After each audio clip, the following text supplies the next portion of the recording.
Hi hello welcome back to my channel. இன்னைக்கு Sunday offer use பண்ணி வாங்கின orders எல்லாம் பார்த்துடலாமா? ஃபர்ஸ்ட் இந்த கஸ்டமர் பார்த்தீங்கன்னா வாட்ச் பிரேஸ்லெட் கேட்டிருந்தாங்க.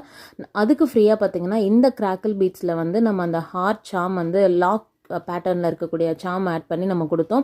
ஸோ எப்படி இருக்குது அப்படின்றத கண்டிப்பாக கமெண்ட்டில் சொல்லுங்கள். நெக்ஸ்ட் பார்த்தீங்கன்னா பிளாக் அண்ட் ஒயிட் கிராக்கிள் பீட்ஸில் ஒரு பாண்டா சாம் வந்து ஆட் பண்ணி இது ஒன்று கேட்டிருந்தாங்க. நெக்ஸ்ட் வந்துட்டு இன்னொரு கலர்ஸும் வந்து கேட்டிருந்தாங்க. அதுக்கு வந்து லபுபூ சாம் வந்து நம்ம ஆட் பண்ணி கொடுத்தாச்சு.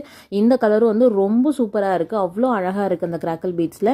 இவங்க வந்து 2 பிரேஸ்லெட் வந்து வாங்கினதுனால அவங்களுக்கு 2 பிரேஸ்லெட் வந்து ஃப்ரீயாக கொடுத்தாச்சு. வாட்ச் பிரேஸ்லெட் வாங்கினவங்களுக்கு ஒரு பிரேஸ்லெட் வந்து நம்ம ஃப்ரீயாக கொடுத்துட்டோம். இந்த மாதிரி உங்களுக்கும் வந்துட்டு ஆஃபர்ஸ்லாம் யூஸ் பண்ணணும் அப்படின்னா கண்டிப்பாக வந்து ரெஸ்டாரண்ட் பேஜை வந்து ஃபாலோ பண்ணிக்கோங்க. என்னோட பேக்கிங்லாம் பார்த்தீங்கன்னா தேங்க்யூ ஸ்டிக்கர் ஒட்டி என்னோட லோகோ ஸ்டிக்கர், அந்த லோகோ ஸ்டிக்கரில் வந்து ஒரு QR கோடு வந்துடும். அதை ஸ்கேன் பண்ணிங்கன்னா டேரெக்டாக என்னோட யூடியூப் சேனலுக்கே அது கொண்டு போயிடும். ஸோ என்னோட கலெக்ஷன்ஸ் ஆஃபர்ஸ் எல்லாமே நீங்கள் வந்து அதில் வந்து செக் பண்ணிக்கலாம். ஸோ இது வரைக்கும் சப்ஸ்கிரைப் பண்ணாமல் பார்த்துட்டு இருக்கீங்களா? ஸோ ப்ளீஸ் சப்ஸ்கிரைப் பண்ணி சப்போர்ட் பண்ணுங்கள். உங்களோட ஆர்டரையும் ப்ளேஸ் பண்ணிக்கோங்க. இன்னும் கிறிஸ்மஸ் ஆஃபரும் போயிட்டு இருக்குங்க January 2 வரைக்கும். ஸோ அதையும் மிஸ் பண்ணிடாதீங்க, செக் பண்ணி பாருங்கள், ஷேர் பண்ணுங்கள். பாய்.